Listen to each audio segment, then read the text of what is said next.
చాలా బ్రాడ్. మీరు ఎవరెవరు చెప్తున్నారు? Lot of people must have not heard that. Animal farm గురించి జార్జ్ వెలాలో రాశాడు. 1984 అని ఒక నవల్ రాశాడు. 48 లో రాశాడు 84 నావల్. ఇవన్నీ how many people know that? ఇప్పుడు మీదంతా మీ తాలూకా ఆలోచనలు అవన్నీ వేరే బాబు. ప్రభు, ఇక్కడ ఉన్నది ఏంటంటే, ఇక్కడున్న పరిస్థితుల్లో ఇప్పుడున్న ఈ రాజకీయ వాతావరణం అక్కడ మారడం, ప్రభుత్వాలు మారడం, మీకు ఎక్కడ హింట్ అనిపించలేదండి మీ అబ్జర్వేషన్ లో? YSR Jagan is going to lose and they are coming on a landslide victory. To start with, నేను ఎప్పుడు అసలు దాని గురించి నా లైఫ్ లో ఎప్పుడు ఆలోచించలేదు. ఒకళ్ళు గెలుస్తారు, ఒకళ్ళు గెలవరాని. అది సేమ్ రీజన్. ఎందుకు? It doesn't make a difference no matter whose government అని నేను స్ట్రాంగ్గా నమ్ముతాను. నేను నా ఏజ్కి అట్లీస్ట్ 14-15 గవర్నమెంట్ చూసుంటాను కదా. నాకు ఏ గవర్నమెంట్ వచ్చినా నా లైఫ్ స్టైల్ కానీ నాకు తెలిసిన వాళ్ళ లైఫ్ స్టైల్ మారటం అనేది ఇంతవరకు చూడలేదు. సో అప్పుడు అది వచ్చినప్పుడు ఒక ఎంటర్టైన్మెంట్ పీస్ లాగా అవుతుంది. కానీ గవర్నమెంట్లో ఎవరు ప్రైమ్ మినిస్టరా, ఎవరు చీఫ్ మినిస్టరా, ఎవరు ఎమ్మెల్యే ఏమీ డిఫరెన్స్ పడదని నేను చాలా స్ట్రాంగ్గా నమ్ముతాను. అందుకని నేను పట్టించుకోను. మీరు అంటే దిస్ ఈస్ క్వైట్ వియర్డ్ గా ఉంది సార్ ఈ statement, with all due regards to you. ఎందుకంటే ఇప్పుడు గవర్నమెంట్స్ మారినప్పుడు నేషనల్ బ్యాంక్స్ నేషనలైజ్ అయినాయి, లాట్ ఆఫ్ రిఫార్మ్స్ కంట్రీలోకి వచ్చినాయి. టాప్ యాంగిల్ లో ఓవరాల్ గా వచ్చిన effect is different. One individuals life style is different. అందరికీ కలిపి ఒకటి జరిగింది అనుకోండి, దాని మీద మీకు పెద్ద ఎఫెక్ట్ ఏం రాదు. At will be completely dissipated. అంటే ఇప్పుడు నేను సపోజ్ మీరు మీ లివింగ్ మెమరీలో ఫలానా, ఇప్పుడు వచ్చినప్పుడు ఎప్పుడు వస్తాయి మీకు సర్కమ్స్టాన్షియల్ థింగ్స్ కూడా మారుతాయి. కోవిడ్ అనేది అన్ఎక్స్పెక్టెడ్గా వస్తుంది. అప్పుడు మీరు తీసుకునే డెసిషన్ ఫలానా వేరే వాళ్ళు ఉంటే సీఎం బెటర్ అయ్యేదా లేకపోతే వేరేగా అయ్యేదా, అది that is debatable. But overall గా అందరూ కూడా they are also working for the people. వాళ్ళ దాంట్లో వాడి పర్సనాలిటీ మారచ్చు. ఇప్పుడు డొనాల్డ్ ట్రంప్ అంత ఇరిటేటింగ్ పర్సనాలిటీ అని చాలా మంది నమ్ముతారు. ఆడ్ స్ట్రాంగ్ డెసిషన్స్ తీసుకున్నాడు అని ఇంకోటి అంటాడు, ఇంకోటి ఎవడో ఏదో అంటాడు. Same thing happen with Hitler also, you know. So the point is, ఆ పర్టిక్యులర్ టైంలో మీకు నేను ఇవాళ కలిసినప్పుడు మీకు నా మీద ఒక ఒపీనియన్ ఉండొచ్చు. మేబీ 5 years బ్యాక్ వేరేది ఉండొచ్చు, 5 days బ్యాక్ వేరేది ఉండొచ్చు. నా గురించి ఏదో వార్త చదివినప్పుడు మారుతుంది. మళ్ళీ ఎల్లుండి ఎవరో మీకు ఏదో చెప్తే అప్పుడు మారుతుంది. కంటిన్యూస్ చేంజింగ్ దాంట్లో మీరు చేయలేరు. అవును అవును. అంటే నేను ఇందాక మీరు అన్నదానికి నేను ఇప్పుడు గవర్నమెంట్స్ ఏవి మారు, గవర్నమెంట్స్ ఎంటర్టైన్మెంట్ పీస్ అన్నప్పుడు నేను అనేది డైరెక్ట్ ఇండివిజువల్ కి ఎఫెక్ట్ పడదంటున్నాను. It will work on a policy. ఇప్పుడు ఫర్ ఎగ్జాంపుల్ ₹2 బియ్యం ఇచ్చారు అనుకోండి, అంటే నాకు నిజంగా దాని గురించి అంత రామగారు ఇచ్చారు, తర్వాత రాజశేఖర రెడ్డి గారు కంటిన్యూ అది చేసినప్పుడు మేబీ దట్ పర్టిక్యులర్ ఇప్పుడు నేను ఏదో ఒకటి విన్నాను, నాకు నిజంగా తెలియదు నిజం కాదు. I'm just giving example. What is it? Ration బియ్యం నాకు ఎవరో చెప్పారు, వీళ్ళు ఇస్తే వాళ్ళు మంచి బియ్యం కొనుక్కుని ఈ బియ్యాన్ని వేరే ప్రైస్కి అమ్మేస్తున్నారు అని ఎవరో చెప్పారు.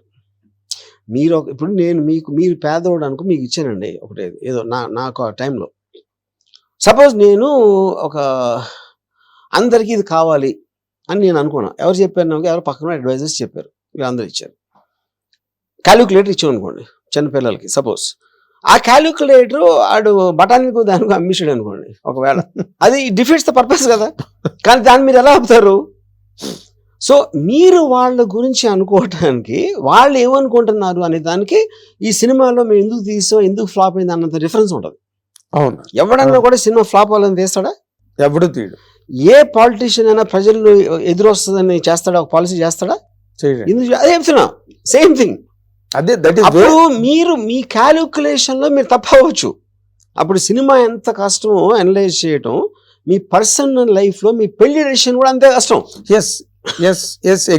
ఏ డెసిషన్ తీసుకున్నా అవుట్కమ్ మీరు మెజర్ చేయలేరు. That is where Jagan got totally damaged and defeated. అది కాదు సార్, అది మీరు అంటున్నారు. I don't know. ఇప్పుడు that is what you would like to believe అంటున్నా. It happened, sir.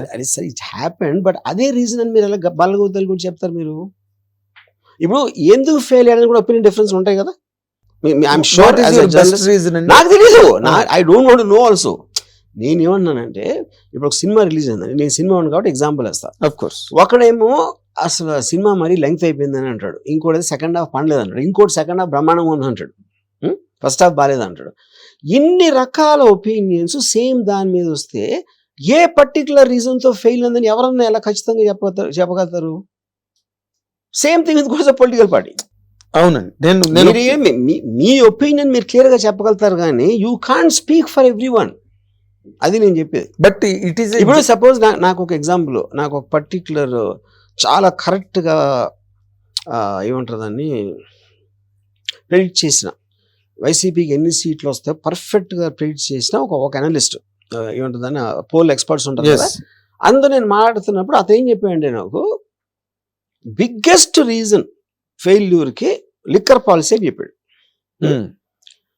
Liquor policy ఎందుకు అంటే ఇప్పుడు జగన్ గారు ఏమనుకున్నారంటే లిక్కర్ ప్రైస్ పెంచేస్తే ఆ పెంచేయటం వలన డిస్కరేజ్ అవుతారు, అంత ప్రైస్ పెట్టి కొనాలా అని. అప్పుడు ఆ కొనలేకపోతారు, అది ఇంట్లో వాడతారు. అప్పుడు వైఫ్ వాళ్ళందరూ హ్యాపీ అవుతారు, ఫ్యామిలీస్ ఆడవాళ్ళందరూ హ్యాపీ అవుతారు. అదొకటి. రెండోది కొత్త, ఇప్పుడు ఎలాగో లిక్కర్ అంత ట్యాక్స్ అదే వాటికి ఇస్తున్నాం కాబట్టి వాళ్ళ ప్రాఫిట్స్ మనమే తీసుకోవడానికి మనమే బ్రాండ్స్ పెడదామా ఏదో ఇలాంటి 2-3 అంటే నాకు క్లారిటీగా తెలియదు.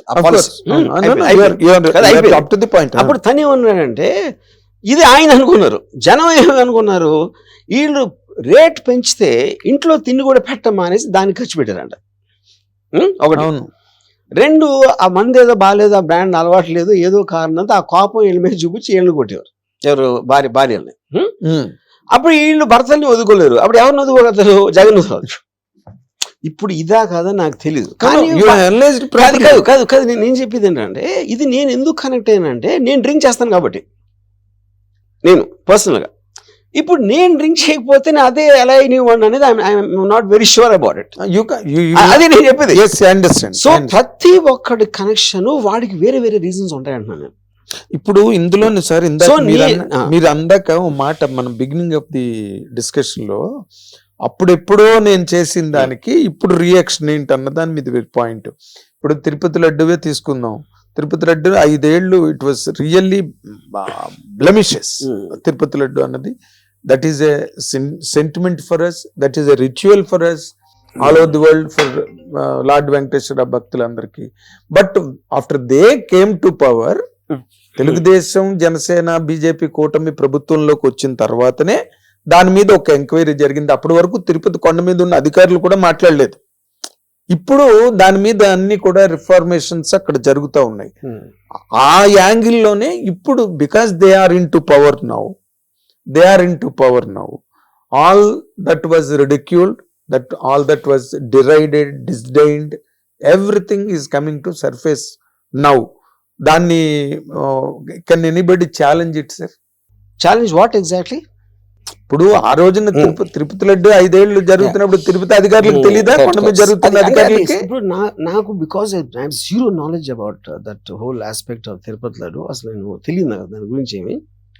సో అది ఎప్పటి నుంచి అవుతుంది, దానికి కన్సర్న్ అథారిటీ ఎవరు పెట్టారు, అది తెలుసుకోవటానికి ఉన్న ఎవెన్యూస్ ఏమున్నాయి అనే నాలెడ్జ్ లేనప్పుడు I don't no if I can comment on that.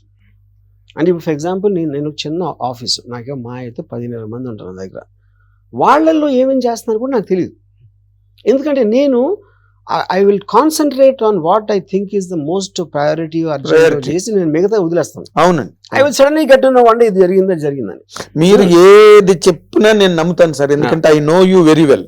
Not today. మీరు శివ సినిమా చేయకముందు దగ్గర నుంచి, మీరు ఎర్రమంజిల్లో వీడియో ప్యారలల్లో కూర్చున్న దగ్గర నుంచి నాకు తెలుసు కాబట్టి I believe and I understand, I endorse as a journalist. Not that I certify or ratify. ఇక్కడ ఏంటంటే నేను ఈ మాట ఇందాక నేను ఏమన్నానంటే తిరుపతి లడ్డు పాడైపోయింది, వరస్ట్ క్వాలిటీ వచ్చేస్తున్నది అని చెప్పినప్పుడు తిరుపతిలో అధికారులు లేరా అప్పుడు ఆ రోజున టు అపోజ్ దట్? చెయ్యలా. బికాస్ యథా రాజా తదా ప్రజ. జగన్ అక్కర్లేదు తిరుపతి లడ్డు గురించి, వీళ్ళు పట్టించుకోవడం మానేశారు. ఇప్పుడు అలాగే ఇప్పుడు మీరు ఆ రోజు చేసిన కామెంట్లు కానీ లేకపోతే మీరు పెట్టిన పోస్టింగ్స్ కానీ to the level of morphing అని అన్నారు, బట్ అది మార్ఫింగ్ కాదే ఎగ్జాక్ట్లీ. మీరు దాన్ని పిక్చరైజ్ చేశారు దాంట్లాగా, and the people 100% call it in general that is morphing. ఇంక దాని మీద డిబేట్ ఏం లేదు. ఇక్కడ ఒక చిన్న ఇదేంటంటే important thing to understand please. Morphing అనేది you are manipulating an image and connecting various pieces to create another image. Artificial intelligence apps లో కూడా ఉమ్, అదేం చేస్తుందంటే టేక్స్ ఓన్ డేటా మీ ప్రాంప్ట్ లోంచి ఒక ఇమేజ్ క్రియేట్ చేస్తుంది. అవును, అది ఆర్టిఫిషియల్ ఇంటెలిజెన్స్ లేకుండా కూడా the technology is very old, very old, extremely very old. మన కటింగ్ Ah, పేస్టింగ్ correct. టైంలో కూడా చేశారు. Correct correct. అప్పుడు ఆ ఇంటెన్షన్ లో ఆబ్వియస్ గా ఇప్పుడు for example CNN Fox News అనేది ఆపోజిట్ క్యాంప్స్ అనుకోండి అమెరికాలో. ఉం?